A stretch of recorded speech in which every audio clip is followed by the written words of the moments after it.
All right, welcome back. By the time you see this, you know what day it'll be. It'll be 10 Toes Tuesday. And we're going to start over with we're going to go with the rest of the story about my brother. Now, we'll get all the way up to that night, and then I'll save that closer to his anniversary because I may need a little bit more time to reprocess that whole night again and what happened. But that's what we're going to be going over today. If you remember from the last time we talked, he found out he had diabetes. His friends left him in a trap house in the basement with a bottle of sugar water and a bottle of Gatorade. He went to the hospital. My parents took him back to South Carolina. He started doing really well, moved from a gas station job up to a sales job, and he was breaking records at this Honda location. He was doing really good. He started making some really good money. He was making really good decisions with his life. He found a girlfriend, they got a dog, and then he decided that he wanted to move out. Now, during that time period, he started smoking weed more and he started drinking more, where he wasn't doing that before. And then he met this girl. For the sake of just being a good human, or trying to be, trying to be a good human, we won't mention her name, but along the way I'll probably figure out something that's not derogatory to call her, to name her, so that we have a face with this name so that we can move on to the story. But I'm going to get on up this trail. I am on this London trail under this shelter,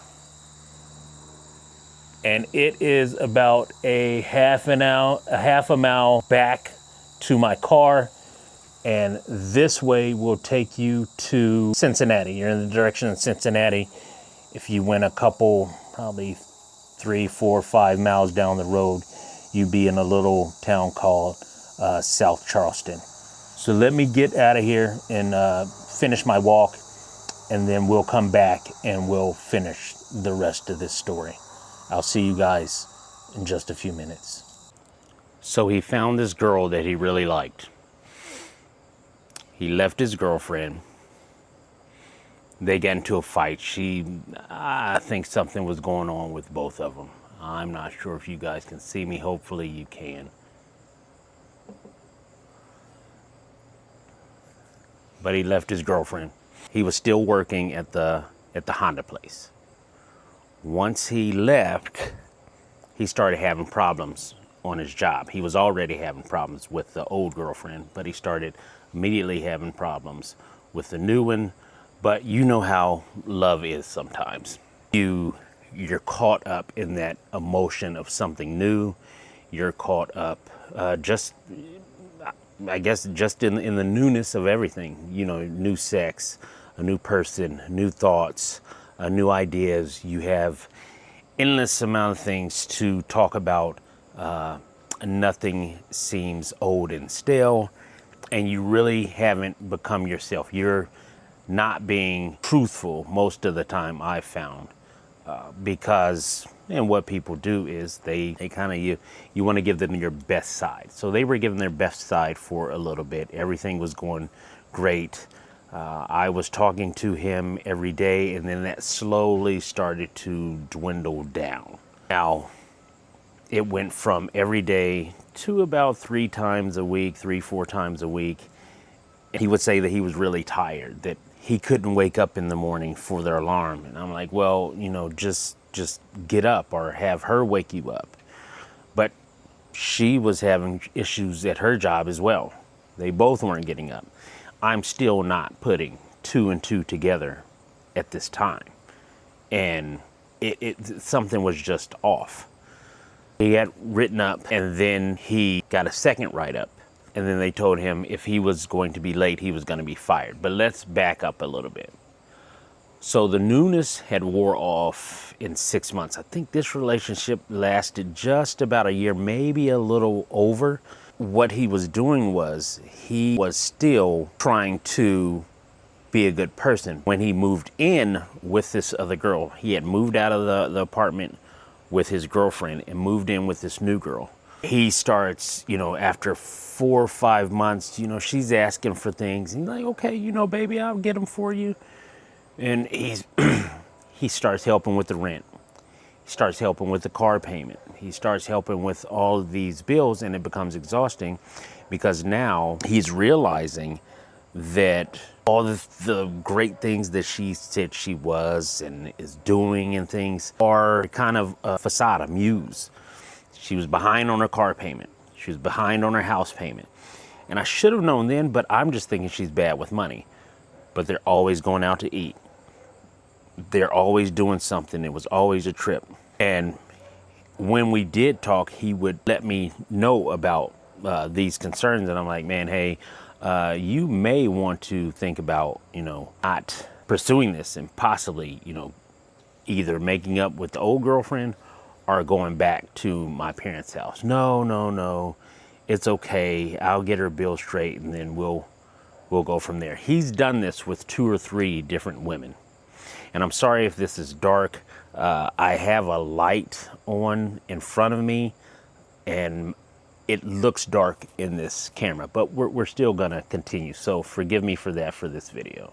Anyway, we are still talking every couple of days. And he said something to the effect of, hey, I'm really proud of you.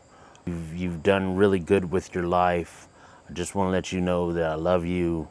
And it was almost like it was kind of like a goodbye, but I didn't worry about that at the time.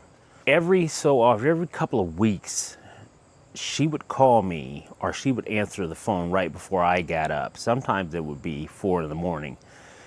He can't get up, he can't see, he can't hear. Something's going on. I'm still thinking that it's diabetes, not thinking that they're shooting up or whatever they're doing with this heroin in the house. I would talk to him, tell him he needed to get up and go to work, and eventually he'd get up and go. But it came down to they were both getting high as kites, and he went camping on a Sunday night and he had to go to work on Monday. And for some reason, they were being intimate with each other, and some kids came up to the tent and 3 o'clock in the morning and started banging on their tent or whatever. I don't know really what happened, but that's the story that he told me. So they pack up this tent and their camp 3 or 4 in the morning. He's upset. They pack up and they head back home. Well, when he gets there, he's late for work again. So they terminate him.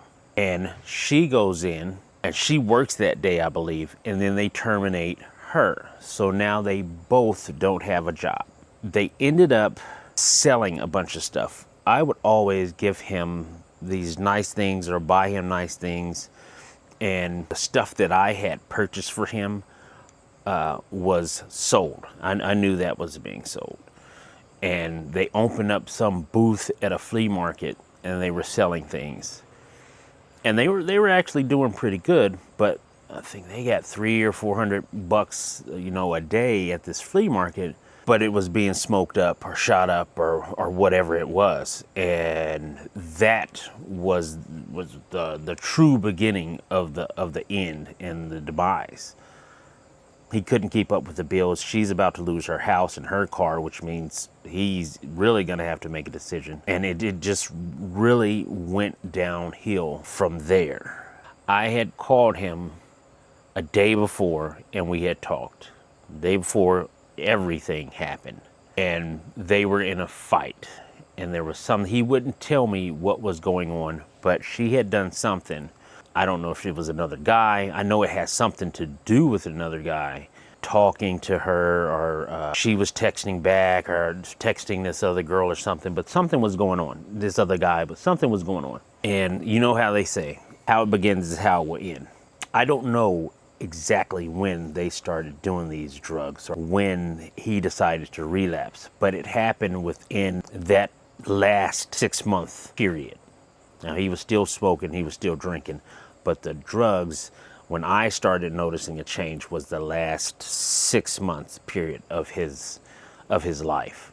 And neither my mom, she likes everybody, so she's talking to the girl. They're convincing me that everything is okay, and she was a pretty lady, but it was just weird. And now to know that every word that was said to me was a lie when she would call me about him being sick, knowing that he had diabetes, and he was hard-headed, but you didn't have to lie to me.